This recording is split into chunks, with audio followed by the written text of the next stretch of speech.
Olá, você acompanha agora o Fatos em Foco, a sua revista eletrônica com notícias e entretenimento. Eu sou Maria Alice Dias e você vai ver agora os principais destaques de hoje.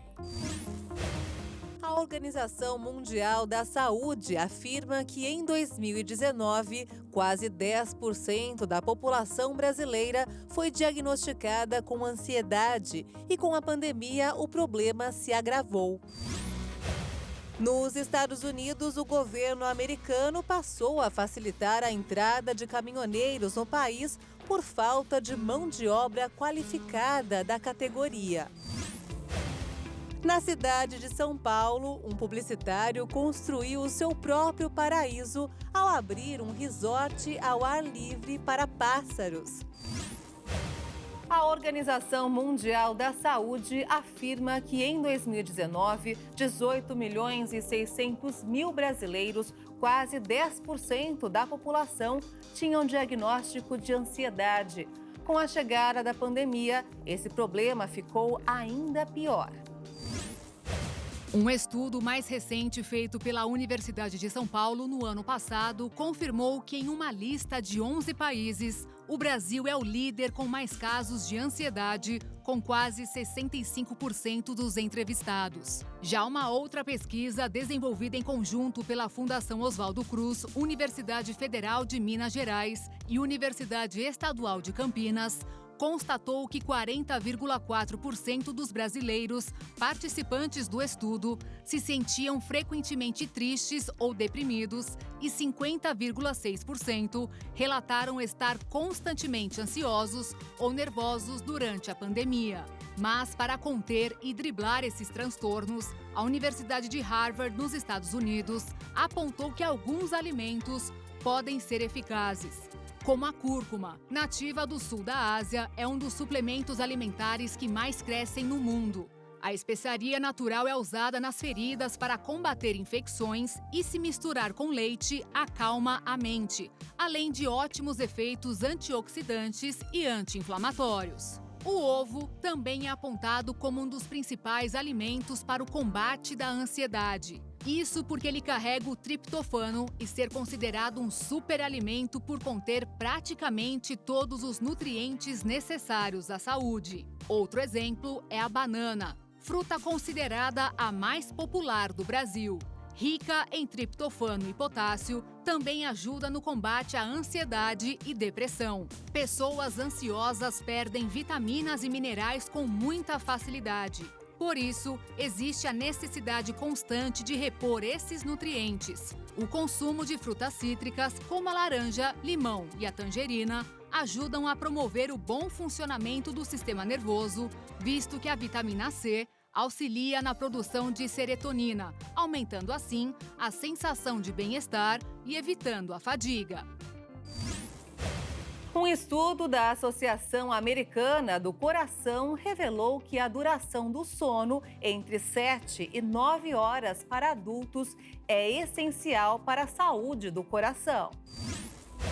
A informação divulgada pela entidade colocou a duração do sono em uma lista que contém práticas primordiais para manter uma vida saudável, da qual fazem parte dieta, atividade física, ficar longe da nicotina, ter uma boa massa corporal, apresentar bons índices glicêmicos e de pressão arterial. De acordo com especialistas envolvidos no estudo, as pessoas que não dormem o suficiente têm maior probabilidade de desenvolver problemas de saúde, como obesidade, hipertensão e diabetes. Foi constatado que os adultos devem dormir de 7 a 9 horas por noite para que possam começar a colher os benefícios do sono. Mas muitas vezes, com compromisso no trabalho e preocupações com assuntos cotidianos, essa meta não é atingida. As horas de sono necessárias mudam de acordo com a idade. Por exemplo, as crianças de até 5 anos devem dormir de 10 a 16 horas diárias. Os de 6 a 12 anos devem dormir de 9 a 12 horas.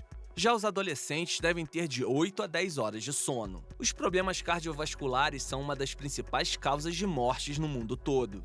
Até setembro do ano passado, mais de 230 mil brasileiros morreram por problemas relacionados à doença. A maior parte das vítimas estava na faixa etária entre 70 e 79 anos. A pandemia agravou ainda mais o cenário dessas doenças, pois muitas pessoas deixaram de ir até aos hospitais para realizar consultas e exames de rotina por medo de se contaminarem com o vírus e acabaram deixando de lado a parte dos cuidados cardiovasculares. Procura-se caminhoneiros para trabalhar nos Estados Unidos. A categoria enfrenta escassez de mão de obra qualificada no país. Com isso, o governo americano passou a facilitar a entrada desses trabalhadores. Olha só. Ser caminhoneiro no Brasil não é nada fácil. Este site de vagas revela que os salários para a função variam entre R$ 1.515 e R$ 2.029 para longas horas de estrada longe da família. Agora, imagine exercer a mesma profissão nos Estados Unidos, com ganhos de $6.000 por mês, o equivalente a R$ 30 mil. É claro que a profissão por lá também tem seus desafios, especialmente em começo de carreira, como conta Paulo Brum, profissional da área em solo americano há 7 anos. No começo eu tive que ganhar bem pouco, eu ganhava 1.500, 1.900, 1.700, às vezes 1.300, porque eram tipo essas empresas, né? Empresas que te contratam e aí elas te pagam pouco, você não tem experiência, você tem que se submeter, porque as empresas, elas fazem muitas exigências, te empurram qualquer tipo de carga e você não pode rejeitar porque você está precisando no começo. Mas hoje Paulo tem o próprio caminhão e com ele acumula ganhos de aproximadamente $10.000 por mês, cerca de R$ 50 mil.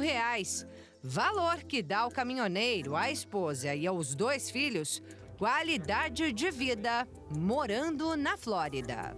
Uma casa, tudo que eu tenho dentro, né?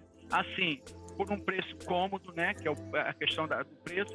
E o conforto, uma casa com ar-condicionado rodando 24 horas por dia, 365 dias por ano, né? E assim você poder sair na rua, ou você poder parar o carro na porta da sua casa e eu conversar com você 3 horas e ninguém vai me incomodar, né? E isso é uma qualidade de vida. E agora essa oportunidade se estende a outros brasileiros como Paulo, porque o governo americano passou a facilitar a entrada de caminhoneiros no país que enfrenta escassez de mão de obra. O Departamento do Trabalho e o Departamento da Segurança Interna dos Estados Unidos liberaram 35 mil vistos H-2B para trabalhadores temporários. Uma permissão válida por 3 anos para os profissionais da categoria e a família, desde que os filhos sejam menores de 21 anos. O prazo para entrada com processo desse tipo de visto termina em 30 de setembro, para quem tem interesse a uma das quase 100 mil vagas disponíveis para caminhoneiro no país, de acordo com dados da Associação Local dos Caminhoneiros. E além da experiência em rodagem, o candidato precisa falar inglês. Mas, segundo o advogado licenciado nos Estados Unidos, Alexandre Piquet, outra exigência é ainda mais importante.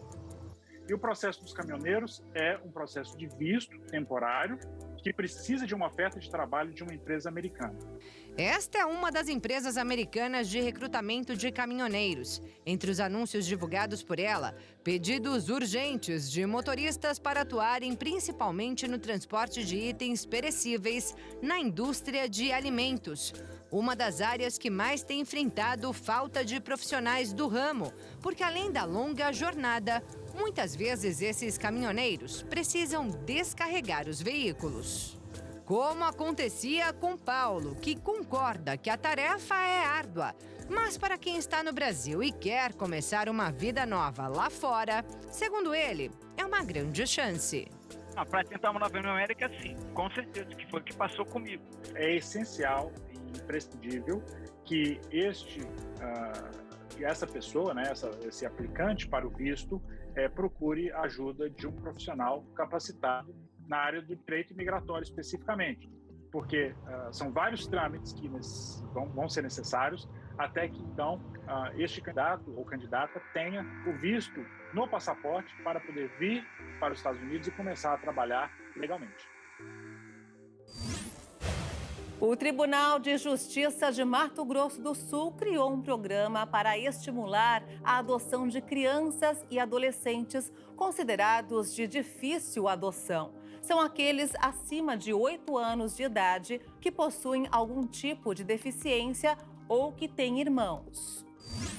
O Tribunal de Justiça de Mato Grosso do Sul está usando as redes sociais para buscar interessados em adoção. A divulgação é para estabelecer um primeiro contato, ainda que virtual, com possíveis pretendentes. As postagens mostram fotos com dados básicos da criança ou do adolescente. É possível saber também se existem grupos de irmãos à espera de um lar. A orientação é que eles sejam adotados por uma mesma família. Hoje, em Mato Grosso do Sul, existem 116 crianças e adolescentes que estão em entidades de acolhimento. 50 já estão vinculadas a pretendentes, ou seja, com o processo sendo encaminhado.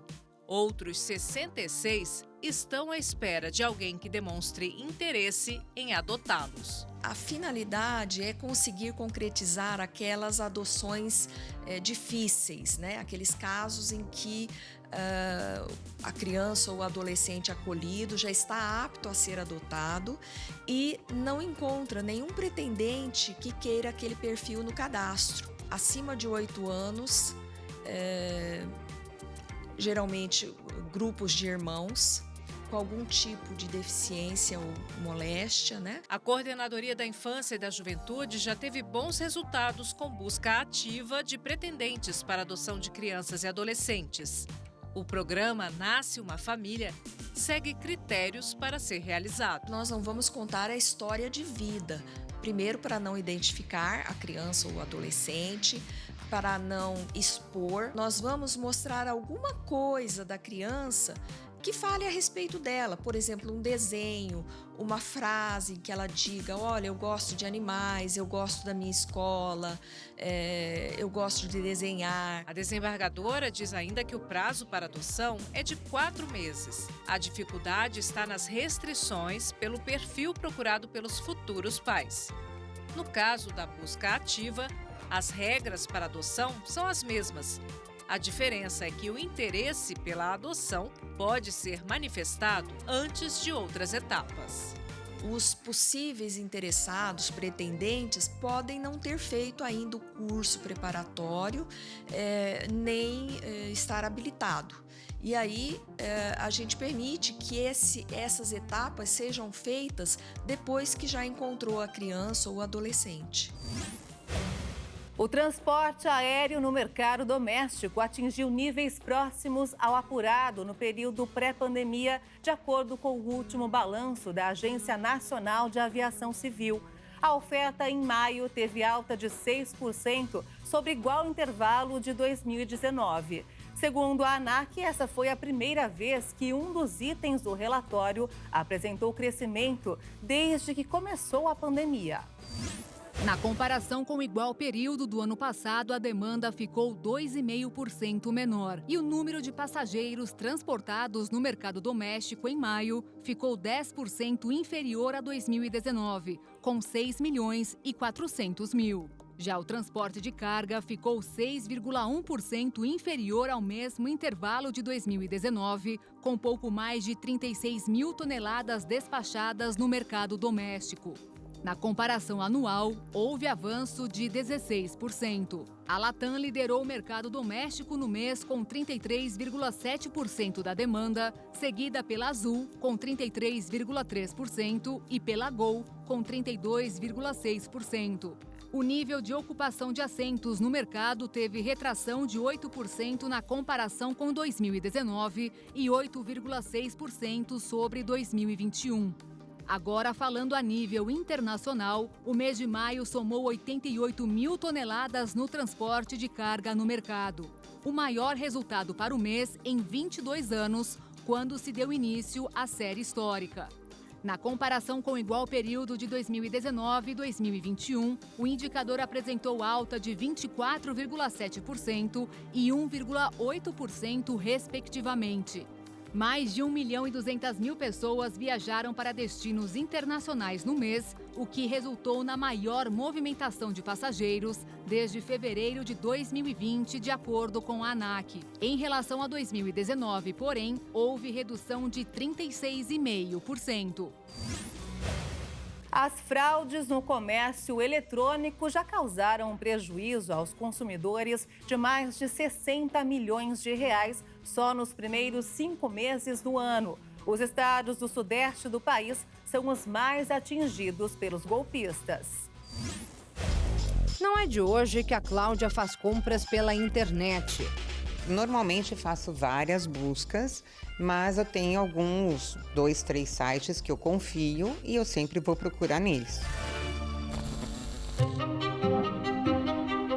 Em uma busca recente, quando achou a promoção que procurava em um desses sites, resolveu fechar mais uma compra. Os protocolos padrões foram todos seguidos. Tudo parecia normal.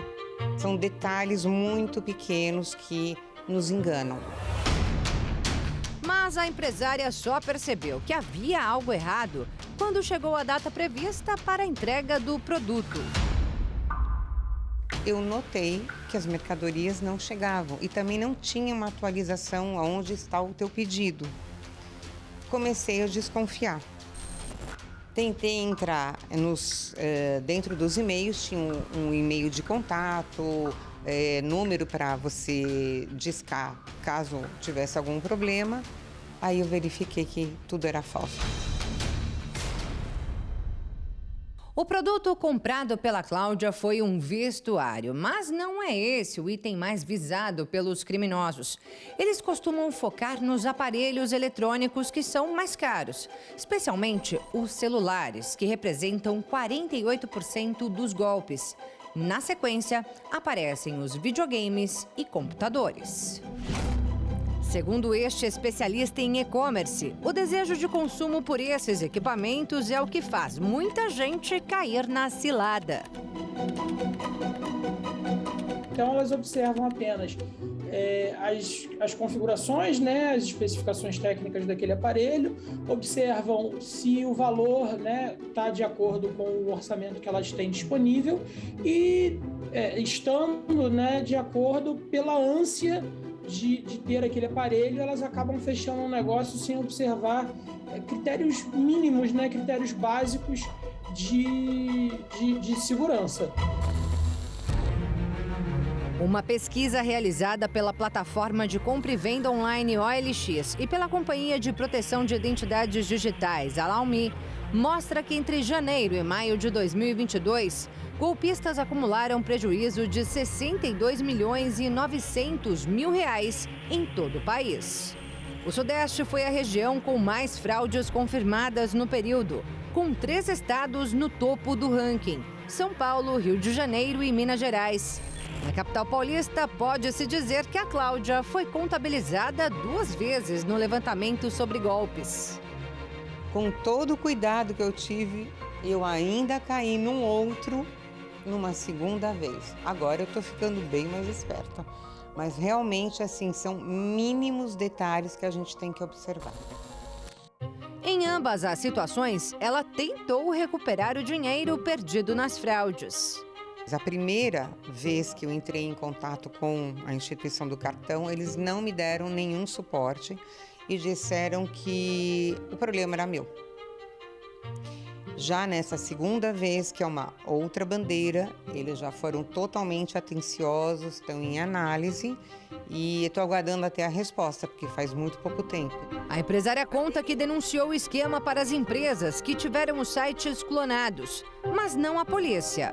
É muito importante que o consumidor ele reúna o máximo de informações possíveis para que, através disso, ele, no momento do registro do boletim de ocorrência, ele dê a possibilidade dos órgãos de investigação poderem buscar esses estelionatários, essas quadrilhas, identificar essas quadrilhas e, dessa forma, combater esse tipo de crime cibernético. Outro alerta do especialista é que a vítima deve bloquear o cartão de crédito utilizado durante a compra. Mas o mais importante mesmo, segundo ele, é evitar a fraude. Então, atenção às orientações. Antes de efetuar uma compra, observe se o site disponibiliza o CNPJ, telefone e endereço da empresa. Verifique no Google o grau de segurança e confiabilidade da página. Pesquise a reputação do site no consumidor.gov ou no Reclame Aqui. Sempre desconfie de grandes descontos. E cuidado com as ofertas que surgem nas redes sociais.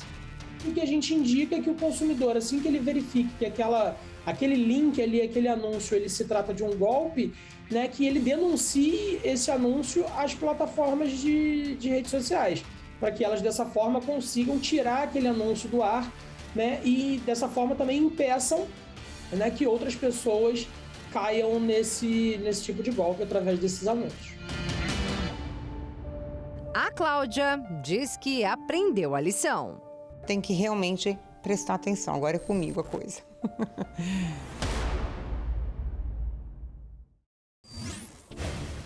A Embrapa prevê para este ano um aumento na área cultivada de trigo no Brasil. Caso a ampliação seja confirmada, o impacto na balança comercial pode passar de 1 bilhão e 300 milhões de reais.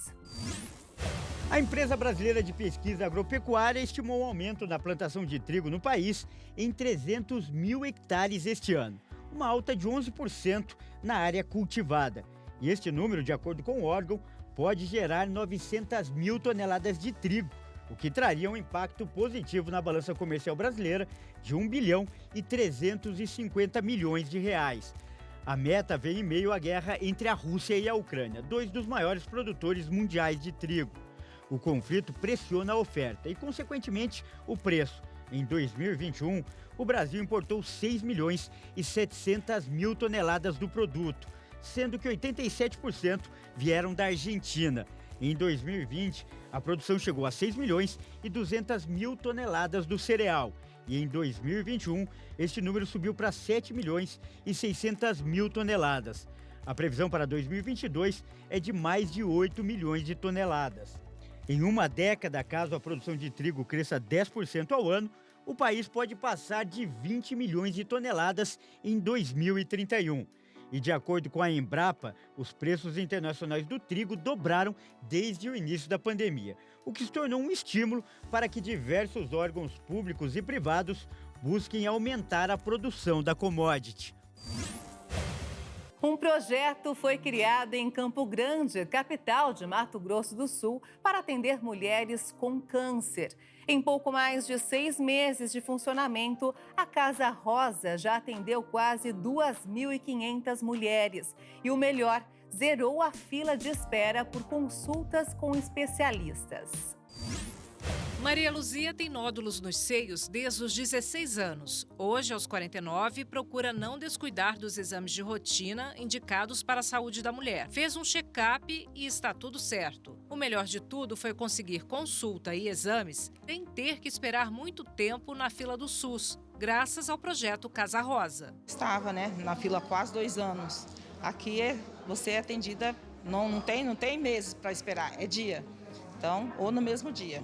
O projeto foi criado em novembro do ano passado com a proposta de ser um ambulatório de consulta integrada para que a mulher consiga realizar tudo no mesmo lugar. Desde que foi implantado, em parceria com a maternidade Cândido Mariano, conseguiu atender a demanda represada para a especialidade no SUS de Campo Grande e de mais 34 cidades próximas à capital. Para isso, são realizadas 320 consultas por mês. O câncer de mama é o que mais atinge mulheres no Brasil. De acordo com o Instituto do Câncer, a estimativa é que 850 novos casos sejam registrados em Mato Grosso do Sul em 2022. Os atendimentos realizados aqui foram diagnosticados 38 casos de câncer de mama.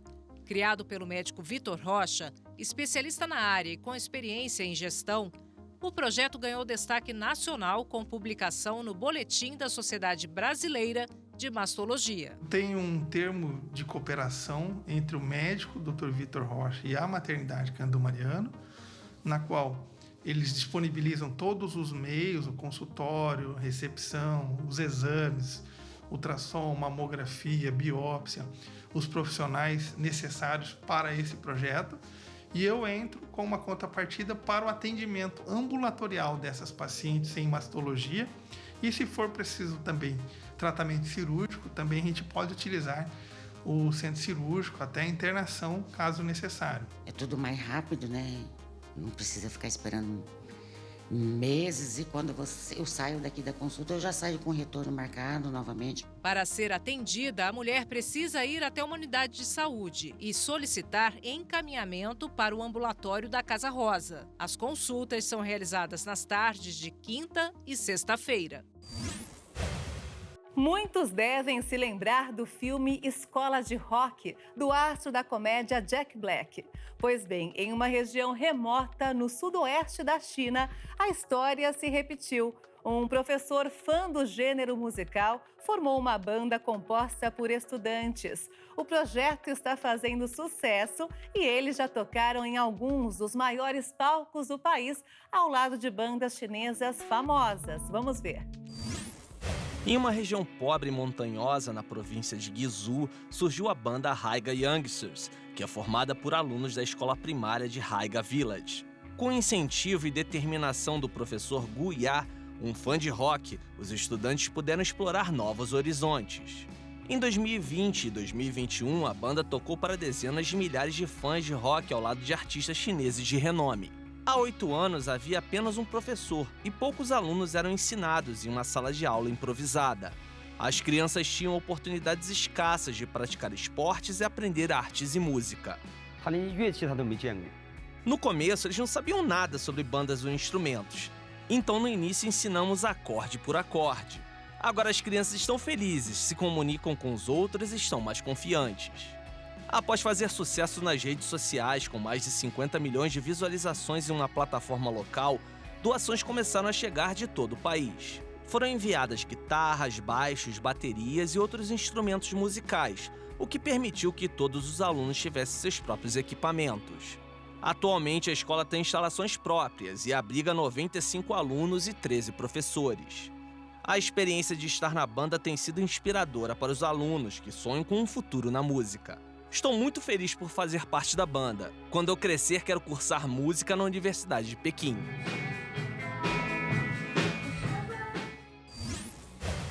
Uma exposição em cartaz no Rio de Janeiro apresenta obras pouco ou nunca vistas do pintor Cândido Portinari, no primeiro andar do CCBB, até o dia 12 de setembro. Vale a pena conferir. Vamos ver.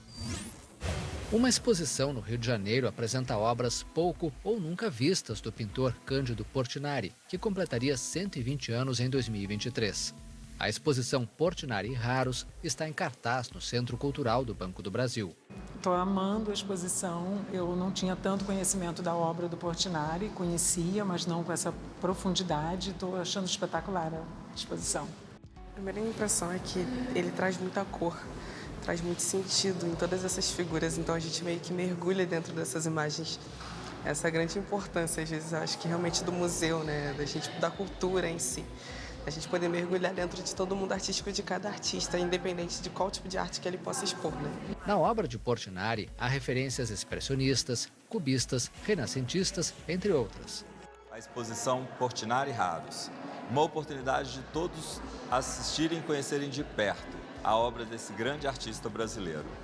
A exposição mostra um Portinari um pouco conhecido, um Portinari que esteve ausente das galerias e dos museus durante todo esse tempo.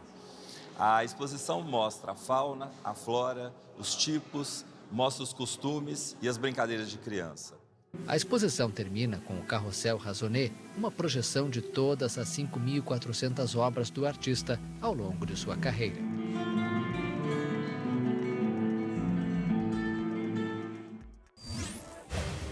E olha só, o Conselho Federal de Medicina Veterinária liberou o uso da telemedicina para cães, gatos e também animais de grande porte. O atendimento online é permitido para os casos que já passaram por atendimento presencial do veterinário. As diretrizes da nova norma buscam disciplinar uma prática que já ocorria informalmente. Neste ano, o Conselho Federal de Medicina Veterinária também criou as regras para atendimentos à distância. O fato de não haver norma que disciplinasse a prática caracterizava infração ao Código de Ética da profissão. Contudo, não havia punição específica para essa irregularidade.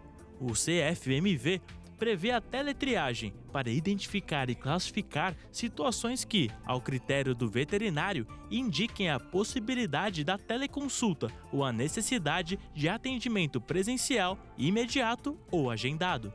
Já a teleorientação começa à distância e pode virar uma teletriagem com a indicação para procurar uma clínica ou hospital veterinário ou agendar atendimento com o especialista. Para essas duas modalidades, o Conselho determinou que é proibido oferecer uma definição diagnóstica, conduta terapêutica, solicitação de exames ou prescrição. Antes de começar o atendimento, o médico deve deixar claro ao responsável pelo animal que não se trata de uma consulta online. O Conselho Federal de Medicina Veterinária reitera que a ida ao consultório veterinário com o seu pet ainda é a solução mais recomendada. O projeto Divertir Sem Ferir, desenvolvido em uma escola municipal de Campo Grande, está conscientizando alunos sobre os perigos de usar linhas de pipa com cerol.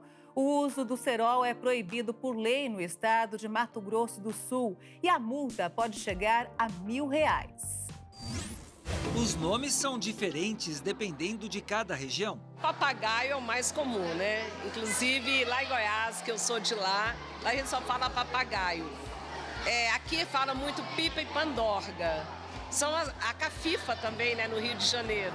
Mas o perigo não muda se tiver cerol na linha. Por isso, a escola Professora Olívia Enciso, no bairro Tiradentes, resolveu dar uma aula de como brincar com responsabilidade. Eu resolvi retomar esse projeto assustada com o número de casos que nós já tivemos de acidente de cerol no estado. E eu estou assistindo todo final de semana, na Lagoa Itatiaia, as crianças soltando pipa com cerol e linha chilena. Pais e filhos se juntaram para fazer as pipas. É muito divertido e bem legal. O Vitor adorou a presença da mamãe. Minha mãe é muito legal e eu gostei de ela estar participando aqui com a gente. A mamãe Débora também ficou feliz, é claro. Muito importante, né? E incentivar as crianças a não usar o cerol, né? Brincar com responsabilidade. Tem uns 30 anos que o Wesley não fazia a amarração das varetas e tudo mais. Tá revivendo aquilo que você já tinha praticamente deixado de fazer, né? Você tá voltando a ser criança, por um dia. Ao mesmo tempo em que voltou a ser criança, dá conselho às crianças. O cerol, ele tem que ser banido. Isso aí é uma prática muito ruim. Só traz mal, né? Então, não tem por que usar.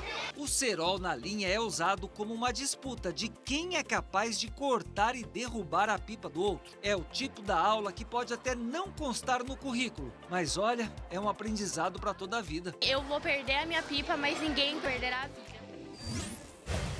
Começou em São Paulo a 26ª Bienal Internacional do Livro. O evento literário reúne mais de 300 autores nacionais e internacionais.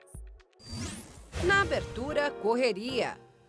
Os brasileiros parecem mesmo estar lendo mais. Isso é o que demonstra a lotação da 26ª Bienal Internacional do Livro de São Paulo.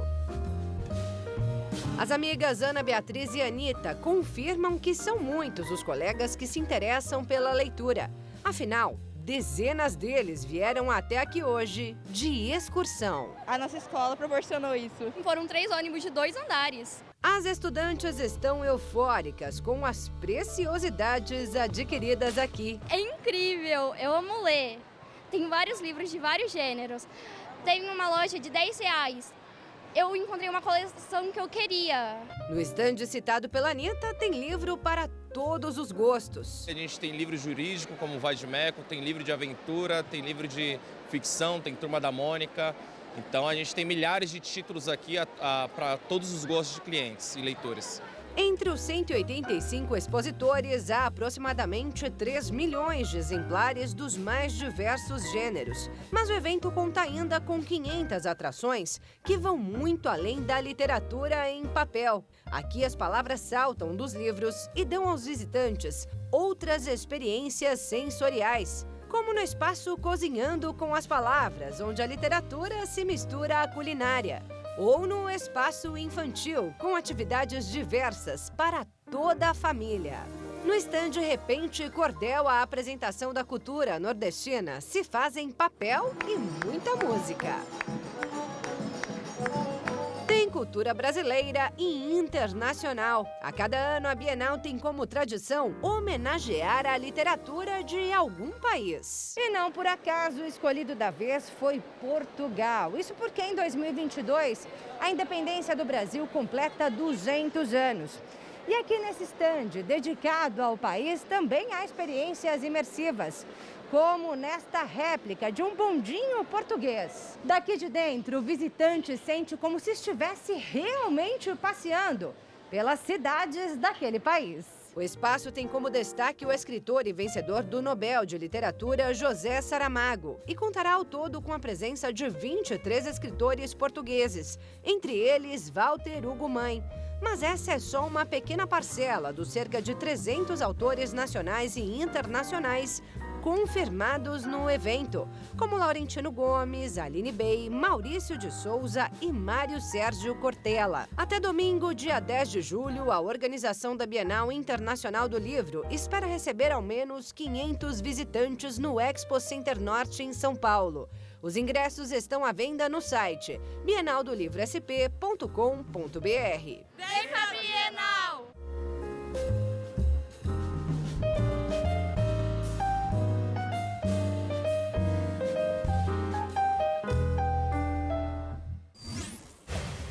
O Balé Manguinhos, importante instituição da comunidade do Rio de Janeiro, corre o risco de encerrar as atividades até o final do ano por falta de verba.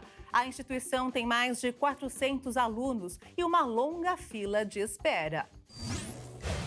O futuro duvidoso do projeto, que oferece aulas gratuitas de dança para mais de 410 alunos e que possui mais de 700 pessoas na lista de espera, é motivo de preocupação para dezenas de famílias. E a nossa maior missão é que eles saiam daqui cidadãos, né? Que eles entendam qual é o seu papel na sociedade, que eles não precisam ser um número da estatística do território. Eles precisam entender qual é o lugar que eles podem ocupar, ter o interesse de entrar numa universidade pública, deles terem o que eles quiserem. E se quiserem ser bailarinos, ok, mas se não quiserem, eles têm aí inúmeras profissões e que eles podem exercer esses cargos mesmo vindo de um lugar tão vulnerável. A pandemia começou a balançar os alicerces do projeto, que é um oásis em meio à violenta rotina da comunidade. A fundadora do balé, Dayana Ferreira, morreu em janeiro de 2021, vítima da Covid-19. Meses depois, terminou o contrato de financiamento com a Fundação Americana The Secular Society, que permitiu que a associação se tornasse proprietária de um prédio de 600 metros quadrados. Com isso, o Balé Manguinhos perdeu uma importante fonte de renda. Nessa atual conjuntura, com o valor que a gente recebe hoje, talvez a gente só consegue manter até o final do ano. E aí fazendo alguns cortes administrativos também, de pessoal e reduzindo horas. Diante das dificuldades para encontrar patrocinadores e apoio público, o Balé Manguinhos lançou no início do ano uma campanha de patrocínio intitulada Adote uma Bailarina. Com o programa, cada patrocinador paga ao menos R$ 90 por mês, custo estimado para cada aluno. Na cidade de São Paulo, um publicitário construiu o seu próprio paraíso emplumado ao abrir um resort ao ar livre para pássaros. Vamos ver. Aos 53 anos, o publicitário Marcelo Máximo criou um abrigo para as aves que voam de toda a cidade para o MM Resort Big Birds, onde podem comer, se hidratar e brincar. A ideia surgiu enquanto o publicitário saía para trabalhar com seu laptop na rua após ter sido demitido do emprego e ver um grande número de pássaros voando. Além dos comedouros e áreas de descanso, as aves também podem desfrutar de um playground com elevadores, antena e uma série de brinquedos. Máximo diz que vem gente de toda a cidade para ver os pássaros. Vem aqui com a minha E o Fatos em Foco fica por aqui. Se quiser rever as reportagens desta edição, acompanhe as nossas redes sociais. Obrigada pela sua companhia e um excelente fim de semana para você. Tchau!